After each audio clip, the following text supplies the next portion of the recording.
ನೀವು try ma'am. ನಾನು ಹೇಳ್ತೀನಿ ವೀಕ್ಷಕರಿಗೆ, ಜಸ್ಟ್ 8 hours ನಿಮ್ಮ ವೇಕಪ್ ಟೈಮಲ್ಲಿ, ನೀವು ಎದ್ದಿರೋ ಟೈಮಲ್ಲಿ ಸೈಲೆಂಟ್ಗೆ ಹಾಕ್ತಾನೆ ಅದನ್ನು ಒಂದು ಮೊಬೈಲ್ನ ಇಟ್ಬಿಟ್ಟು let it ring, let the notifications come.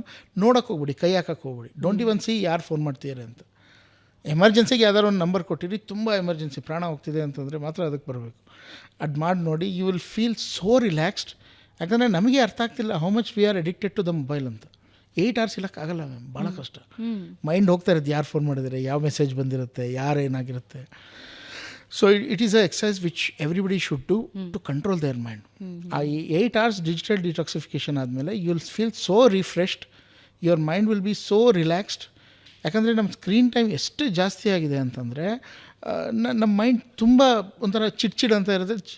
ಒಂಥರ ಇಟ್ ವಿಲ್ ಬಿ ಡಿಸ್ಟರ್ಬ್ಡ್. ಯಾವಾಗಲೂ ಸಡನ್ನಾಗಿ ಸಿಟ್ಟು ಬರುತ್ತೆ.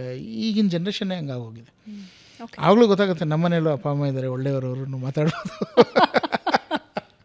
ಮಕ್ಕಳೆಲ್ಲ ದೇ ಆಲ್ವೇಸ್ ಬಿ ಅಡಿಕ್ಟೆಡ್. ಅಪ್ಪ ಅಮ್ಮ ಇದ್ರೂ, ಮನೆಯವರು ಇದ್ರೂ ಮೊಬೈಲಲ್ಲಿ you might relate to it. So those addiction should go out. And ಅದನ್ನು ನಾವು ಜೊತೆ ಕನೆಕ್ಟ್ ಆಗೋದು definitely it's very important. And ನನ್ನ ಪ್ರಿಪ್ರೇಷನಲ್ಲಿ I make my students to do that every week. ಅದೊಂಥರ ಎಕ್ಸಸೈಸ್ ಮಾಡಿಸ್ತೀನಿ ನಾನು. Very good.